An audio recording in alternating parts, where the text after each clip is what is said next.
មេដាបេដាប្រពន្ធលោកឲ្យនាមឈ្មោះដល់ទៅ4ឈ្មោះទី1របស់លោកពុទ្ធម្ដាយគឺជាទេវតាជាពពៈទេវីទេវតាដែលរក្សាកូនប្រុសកូនស្រីមុនគេទាំងអស់ទីអញ្ចឹងហើយទី2មេដាបេដាជាគ្រូទី1របស់កូនមេដាបេដាជាព្រះព្រហ្មរក្សាកូនដោយព្រហ្មវិហារធ្វើ4មេដាបេដាជាព្រះអរហន្តរបស់កូនមានឈ្មោះ14ក្នុងឈ្មោះទាំង4នេះព្រះសម្មាសម្ពុទ្ធលោកបញ្យល់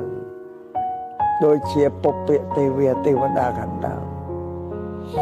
មេដាបេដាលោកជាប្រកបចិត្តលោកមានសិលធម៌មកលើកូនថែរក្សាគ្រប់គ្រងបីបំថ្នាក់ថ្នមកូនទេវតាខាងក្រៅស្គាល់តែឈ្មោះមិនដែលឃើញរូបទេតែទេវតាគឺមេដាបេដាដែលប្រពន្ធឲ្យឈ្មោះនេះអត់ដឹងទាំងអស់គ្នាមិនស្គាល់ទេកូនក៏មិនស្គាល់ថាប្រពន្ធថាម៉ែឲ្យជាទេវតាកូនឪពុកម្ដាយខ្លួនឯងហ្នឹងក៏អត់ដឹងថាប្រពន្ធថាអញនេះជាទេវតារក្សាកូនភាគីទាំងពីរអត់ដឹងពុទ្ធសាសនាគឺអត់ស្គាល់ចឹងមេដាបេដាជាទេវតាដែលរក្សាកូនមិនចាំពិបាកកូនបន់ស្រន់សំអីទេលោកយល់កូនអញអាយុប៉ុណ្ណេះត្រូវការអីក៏ផ្ដល់អានឹងឲ្យកូនអញអាយុប៉ុណ្ណេះត្រូវការអីក៏ផ្ដល់ទៅតាម